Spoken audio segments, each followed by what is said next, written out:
Ну, практически каждый из нас стоял в кассах энергосбыта или почты, чтобы оплатить счета за электроэнергию. Но далеко не все знают, что платить за свет можно не только традиционными способами. О том, как современные технологии приходят на помощь потребителям, расскажет Руслан Фаткулин.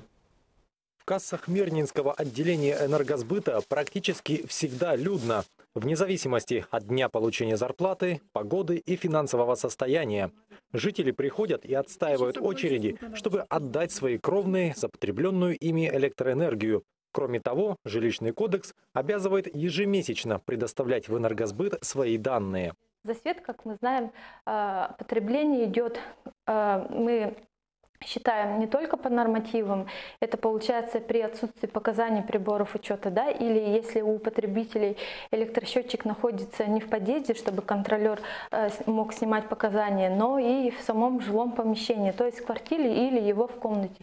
Для этого потребителю, у которого электросчетчик находится в жилом помещении, необходимо ежемесячно предоставлять свои показания, чтобы ресурсно-снабжающая организация вела расчеты.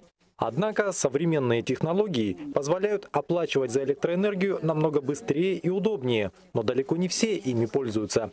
И подавляющее большинство бытовых потребителей привыкло платить по счетам по старинке. Вообще кассы энергосбыта, находящиеся у нас в отделении, отделение почты, интернет-банки.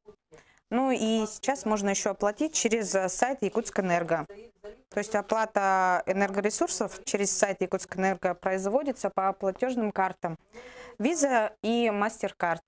Официальный сайт компании Якутскэнерго теперь позволяет абонентам оплачивать свои счета за свет, не выходя из дома. Для этого достаточно зайти в раздел «Частным лицам» и выбрать способ оплаты банковской картой. Благо сейчас она есть практически у каждого человека. После этого останется только ввести свои данные. Если ваш платеж по какой-то причине не прошел и деньги на счет не поступили, то, предъявив распечатанную квитанцию в энергосбыт, вы подтвердите, что счет вами все-таки был оплачен. Добавим лишь, что таким способом можно оплатить только за свет. Платежи в фонд капитального ремонта пока приходится вносить в кассы.